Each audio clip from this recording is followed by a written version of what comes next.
Maine Héritage, partie 1, le Paléolithique, introduction.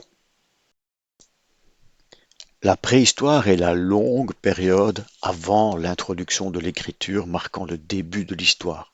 Vous vous doutez que la fin de la préhistoire se termine plus tard dans nos régions qu'en Grèce ou Rome, par exemple. Dans cette préhistoire, on peut distinguer les deux âges lithiques, le paléolithique et le néolithique, où les hominidés ont essaimé dans toutes les régions de la Terre, précédées par de longues périodes de changement rythmées par les glaciations et les redoux.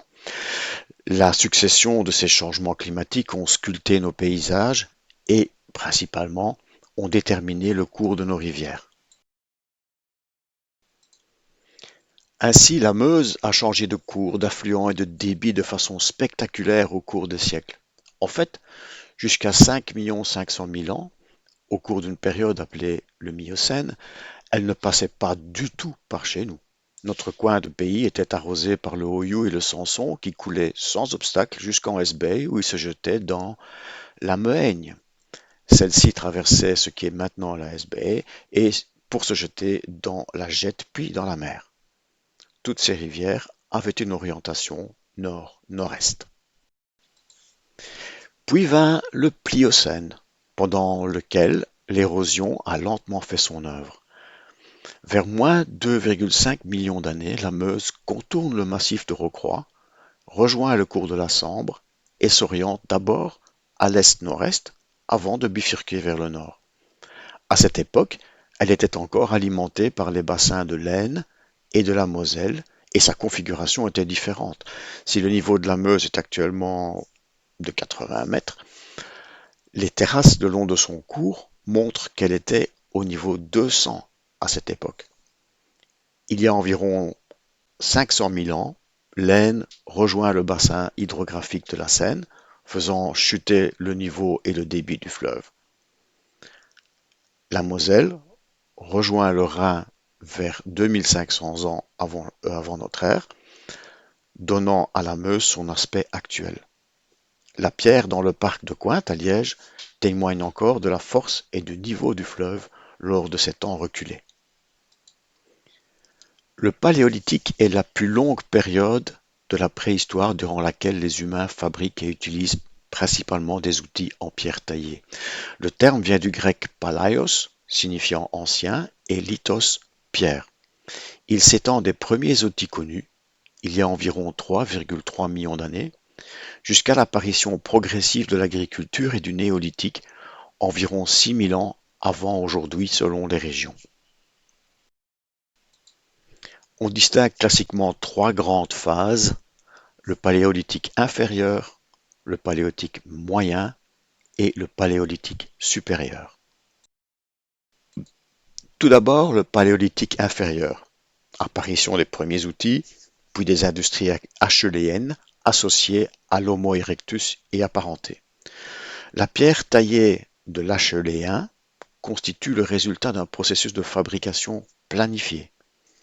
Le tailleur de pierre part d'un support brut, que ce soit une grosse pierre ou un gros éclat détaché d'un bloc plus important. De ce bloc de départ, il détache successivement des éclats sur les deux faces au moyen d'un percuteur de pierre ou de bois, afin de donner progressivement à son outil la forme recherchée. Il la retouche ensuite avec un percuteur plus tendre, de bois ou d'os, afin d'obtenir sur tout le pourtour un bord tranchant formé par l'intersection des deux surfaces convexes de l'objet. Après l'utilisation, les bords pouvaient être réaffûtés par une reprise du pourtour. Certains de ces outils sont taillés en forme de disque, certains en forme de feuilles pointues, d'autres enfin sont allongés et pointus, la base étant plutôt arrondie. Les outils semblent avoir été utilisés comme outils de découpe de carcasses animales pour en détacher la viande. Ils ne peuvent pas être adaptés à des manches pour un usage comme arme. La chasse et la mise à mort des proies impliquaient d'autres outils tels que des épieux en bois, exceptionnellement conservés dans la tourbe d'Europe du Nord à la fin du Paléolithique inférieur. Au Paléolithique moyen, des techniques plus élaborées comme le débitage levallois permettent d'obtenir des pierres taillées à deux surfaces convexes sécantes. À cette période, nous notons la présence d'Homo heidelbergensis et de Néandertaliens. L'Homo heidelbergensis ou l'homme de Heidelberg a vécu entre environ 700 000 et 220 000 ans avant le présent. Il présente une capacité crânienne allant de 1000 à 1300 cm3 et la taille des individus était d'environ 1,65 m pour les hommes et 1,55 m pour les femmes. L'Homo heidelbergensis se nourrissait notamment de viande acquise par la chasse. Il était apparemment capable de venir à bout de gros gibier, par exemple des chevaux ou des rhinocéros. On a trouvé à Schöningen en Allemagne des épieux qui atteignaient jusqu'à 2,25 m de long et des bâtons de jet utilisés pour la chasse.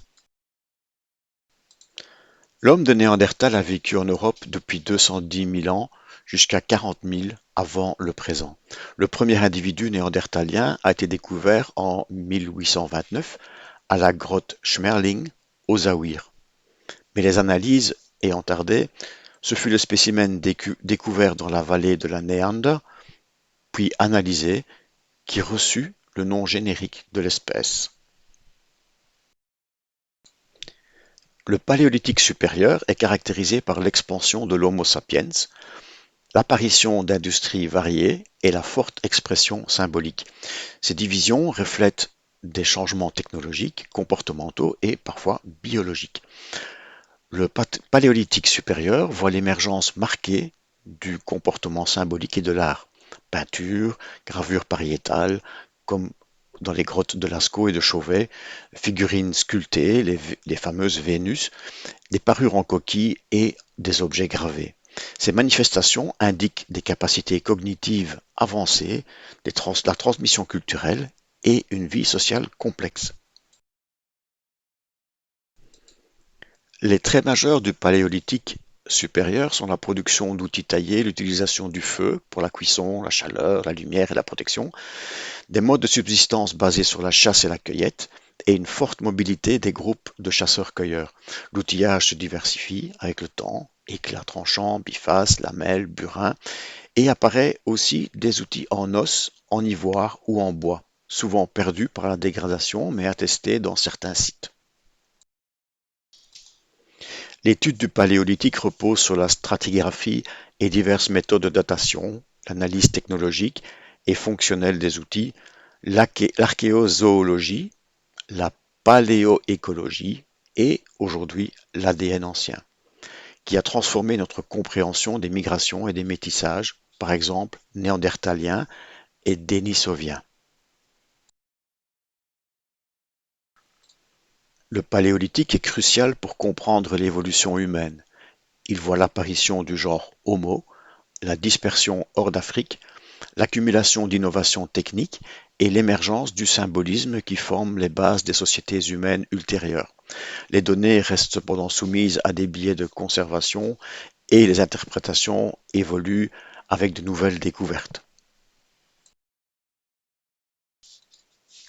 Rendons-nous d'abord sur un site géologique d'exception à Angy.